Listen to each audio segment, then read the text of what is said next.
Social media जा फ़ाइदा खोड़ सारा आहिनि जेके शायदि असांखे हिन वक़्त ताईं न आहिनि ख़बर। यूथ जेका पढ़े थी उन्हनि खे एटलीस्ट ख़बर आहिनि। बाक़ी उन्हनि जा जेके डिसएडवांटेजिस माण्हू खणी रहिया आहिनि, केतिरा नुक़सान आहिनि। मसलन ग़लति वीडियो वायरल करणु, इन मां असीं फ़ाइदा बि त हासिल करे सघूं था, पर असांजी आवाम, असांजी यूथ केॾांहुं वञे पई। छा सम्झो पिया त इन्हनि खे ग़लति एडवांटेज जो हिसो बणाए करे उन्हनि मां कमाई करणु।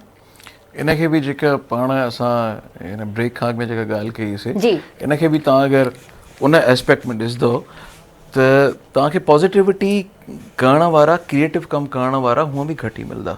ठीकु। नेगेटिविटी में या शैतानी कम में अट्रैक्शन घणी आहे न, त इन करे हो हुन पासे अट्रैक्ट था थी वञनि। जॾहिं त रब साईं मना बि कई आहे त पाण खे रोकण जो, पंहिंजे नफ़्स खे रोकण जो फ़ैसिलो इंसान जो पंहिंजो आहे, उहो हुनखे रोकणो ई रोकणो आहे।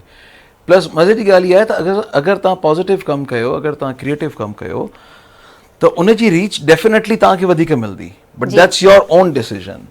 उन जे लाइ अॻु में हिकिड़ो पंहिंजी ज़ात सां फ़ैसिलो करिणो पवंदो।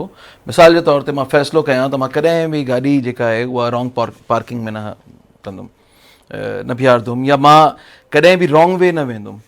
त पोइ भले मूंखे अॻियां जेतिरो बि यू टर्न वठिणो हुजे, तव्हांजे ऑफिस अचण जे लाइ साम्हूं बिल्कुलु तव्हांजे ऑफिस जे साम्हूं हिकिड़ो कट आहे, जी, अगरि उहो मिस थी वञे त मूंखे थोरो अॻिते 1 किलोमीटर अॻिते खां फिरी अचिणो पवंदो। जी, पर मां पाण सां फ़ैसिलो करे छॾियां त कॾहिं बि मां रॉन्ग वे न वेंदुमि। Same is the case.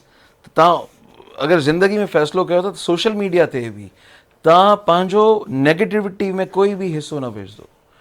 असां छा था कयूं, असां इहो बि त कयूं था न त असां उन नेगेटिव कॉन्टेंट खे, उन नेगेटिव मवाद खे केतिरो जल्दी फैलायूं था। जी, अञा रिसेंटली हाणे ई असां ॾिठोसीं का हिकिड़ी न्यूज़ आई, अगरि मूंखे इजाज़त ॾियो। ज़रूरु ज़रूरु, तव्हां कंटिन्यू कयो। सुहेल अज़ीज़ी साहब जो हिकिड़ी वीडियो आई, ऐं उहा वीडियो पहिरें सेकेंड में ई ॾिसण सां मूंखे ॾाढी बाहि लॻी। उहो हिकिड़ो स्टेटमेंट हुयो जेको स्टेटमेंट नाक़ाबिले बर्दाश्त आहे। ऐं यकीन कयो, मूंखे यकीन न पियो अचे त हिनखे मां ॾाढो पसंदि कंदो आहियां, हे शख़्स हिन क़िस्म जी ॻाल्हि करे सघे थो। उन खां पोइ असां जर्नलिज़म इहो सिखियो आहे त तव्हांखे तहक़ीक़ करणी आहे। उनखे चवंदा आहिनि 5 Ws and 1 H। उहो त अॻिते 7 Cs ऐं तव्हां जेतिरो बि अॻिते तव्हां कंदा वञो, पर उन में इहो कंहिं चयो, छा चयो, या छा थियो, किथे थियो, उन जी जॻह छा आहे, उहो सभु तव्हां जॾहिं उहे चेक्स तव्हां कंप्लीट कंदो, तव्हांखे हुनजो रिज़ल्ट मिली वेंदो। जी, इवन इन्वेस्टिगेशन में बि ईअं थींदो आहे।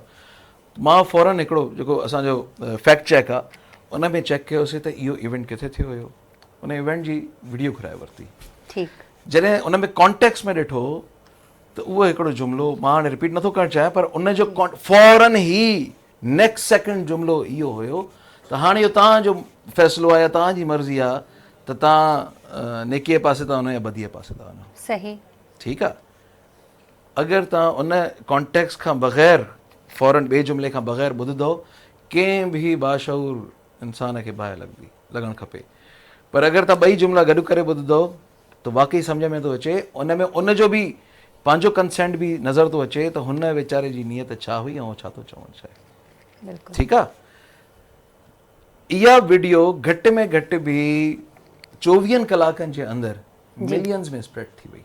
जी, ठीकु आहे। अगरि मां फ़ौरन तबाही में अची करे, ख़ार में अची करे हेठां कुझु लिखी छॾियां, असांखे सोशल मीडिया ते पंहिंजो इनपुट बि पॉज़िटिव ॾियणो आहे।